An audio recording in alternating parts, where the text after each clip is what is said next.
She was one of the biggest glamour models in the UK, renowned for falling out of clubs drunk, wearing next to nothing and partying most nights of the week. But life couldn't be more different now for Jodie Marsh, having shunned the limelight to run an animal sanctuary, Fripp's Farm, in Chelmsford, Essex. Since opening in 2020, the farm has snowballed, and the 44-year-old now cares for around 350 animals, including meerkats, sheep, emus, birds, rabbits, and even a baby deer. Dressed in a baggy t-shirt, trousers, and muddy wellies, she jokes, "You might recognize me as someone that used to be glamorous, sexy, a bodybuilder and everything else, but now I'm just a farm girl and I look a mess." For her first tell-all interview in 7 years, Jodie sits down with us in what used to be her gym, where the walls are covered in posters of Jodie's favorite photo shoots from over the years, many of which are topless. But her gym equipment is buried in hay, and while we chat, a deer and a lamb trot in and out. Jodie says most nights she doesn't get to bed until 2 a.m., not because she's out on the lash, but because she's looking after her animals. Then she's up again at the crack of dawn to feed them. She tells us, "The reason I'm now fat and haven't got a six-pack is because I don't have time to eat properly or even do the food shopping. Not ever. I used to cook healthy meals and don't have time for that anymore. I don't gym at the moment either. I don't have time. It's manic." It was Jodie's mum Christina being diagnosed with terminal cancer in 2020 that was the driving force for Jodie to pack in the showbiz world and fulfill her dream of running an animal sanctuary. She explains, "I'd said my whole entire life I will have an animal sanctuary when I retire. I always kept thinking when the time's right, when I retire, when I have enough money. But then my mum got sick and I realized life's so short, why am I not doing what I want to be doing now? So I just went, FK it, I'm doing it. And I started and it snowballed, and now here we are with 350 animals." Sadly, Christina died in September 2020, just months after Jodie opened the sanctuary, so she never got the chance to see it grow. But Jodie, who reveals her mum was the brains behind her infamous Diamante Belts outfit, says, "My mum was my best friend. She would be proud. 100%. She loved animals herself, and she was proud of the fact that I'm so passionate and fight for what I believe in. So the fact that I'm now doing what I was always meant to do, I know she'd be so happy for me. I just hope she's looking down and can see it all." It's clear Jodie is in her element as she takes us around the farm, introducing us to her many animals.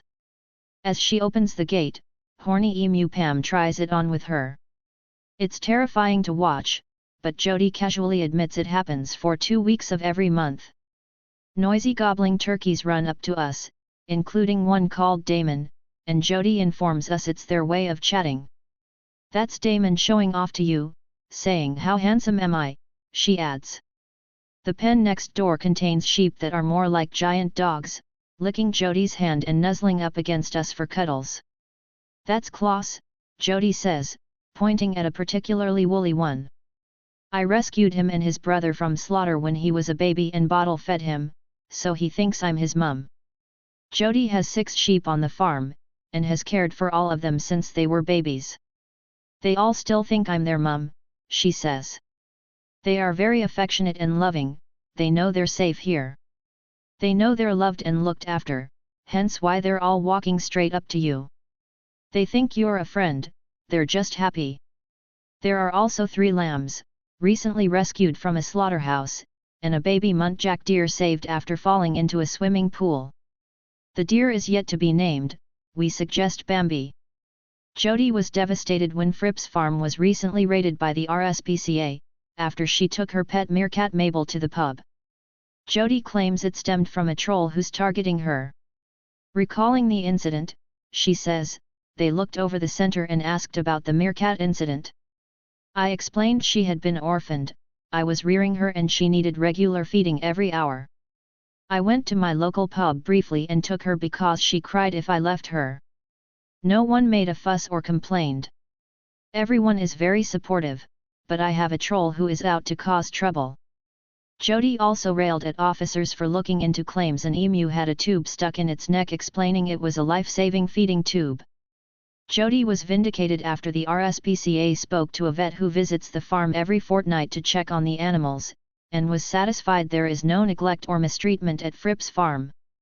We were introduced to both Mabel and the emu, and it was clear they are both very happy. Jody is now looking forward to the future as she's about to move to a new, bigger farm 20 minutes away from the current site in Chelmsford. She says, "We're going to have more help with the animals and it's going to be a much better setup. There's so much more land, which means I can give all the animals more space and be able to rescue more animals in the future." Jody needs to raise £100,000 in order to finish building all the new enclosures. Currently, most of the funds for the farm come from OnlyFans, on which Jody sometimes gets completely naked, but she says the money goes out as quick as it comes in. She says, "We do get a lot of money from OnlyFans, but every penny from it goes into Fripp's. Our vet bills are probably £10,000 a month at the minute, and vet bills aside, it costs £4,000 a week to run this place." Despite this, Jody says she's the happiest she's ever been. She finishes, "I cannot explain the joy I feel every single day of my life, the satisfaction, the feeling of contentment, just knowing that I'm doing something good. I'm doing what I always should have been doing, 100%." She adds, through tears, "The only sadness in my life is that my mum isn't here to see it. That kills me. But she'd be really proud."